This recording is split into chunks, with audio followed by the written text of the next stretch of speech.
this is a great stretch to unlock your hips and low back. So kind of any tension back through here. All right, so the first thing, this movement kind of compiles a couple different actions. So you got to do one before you do the other. So the first thing that you're going to do is you're going to get in a position where your knees are right under your hips and then hands right under your shoulders. Okay, and the first thing that you're going to do is I want you to pay attention to this muscle right between your front hip bones and see if you can start to kind of be aware of it, and you can start to think about that muscle pulling your hip bones together. Okay, so before you even get started, you can kind of see if you can find the muscle that would do that. Of course, those hip bones aren't going to be pulled together, but the muscle that you can tense up to find or think about pulling those hip bones together. All right, so what I'm going to have you do is you're going to do a nice big inhale here, and you're going to exhale. Press the ground away from your chest.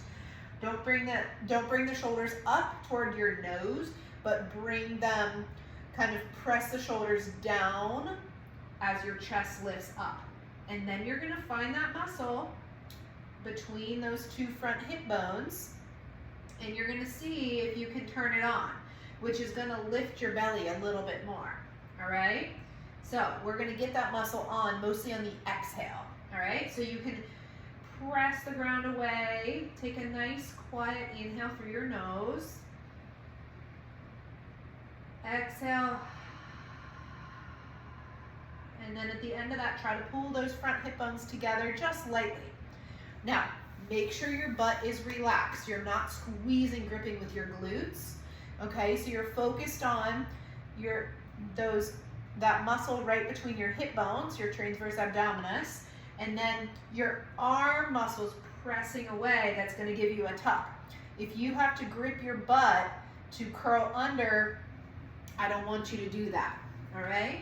So we're gonna maintain that, and I'm gonna show you can do a couple different things with it. Okay, so as you're breathing, inhale, think about those shoulder blades separating and getting more space.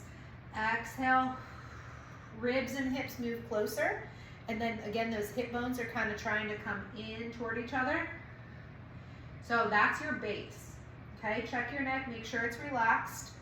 That's your base. From there, you can do a lot of things. You can start to shift forward and see how that changes things, okay?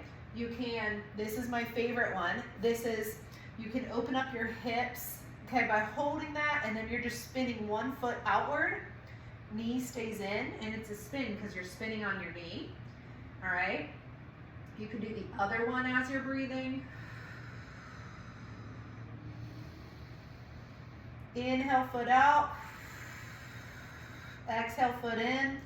Or you can even just sit there with both feet out. Exhale. Press the ground away.